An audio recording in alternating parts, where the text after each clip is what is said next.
In the mid-15th century, the borderlands between the Kingdom of Hungary and the expanding Ottoman Empire became a crucible of constant warfare, shaped by the volatile ambitions of Vlad III, known to history as Vlad the Impaler. Born into the House of Draculesti, Vlad's early life was defined by the brutal realities of frontier diplomacy.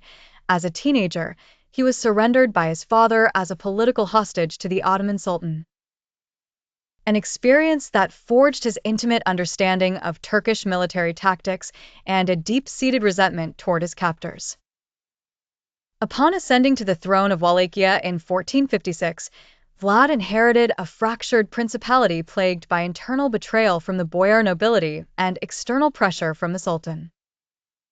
To consolidate power, he initiated a domestic reign of terror characterized by the mass execution of disloyal nobles, famously utilizing impalement as a psychological tool to enforce absolute order and eliminate corruption. This brutal internal stabilization was merely a prelude to his defiance of the Ottoman Empire. In 1461, Vlad refused to pay the customary jizya tribute to Sultan Mehmed II, leading to a daring winter campaign across the Danube where he decimated Ottoman outposts.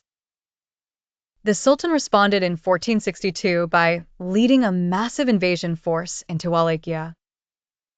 Outnumbered, Vlad employed scorched-earth tactics and launched a legendary night attack on the Ottoman camp near Targovist, narrowly failing to assassinate the Sultan in his tent.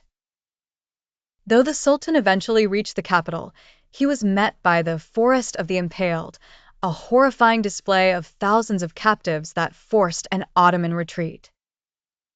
However, Vlad's victory was short-lived, undermined by his brother Radu the Handsome and eventually imprisoned by the Hungarians.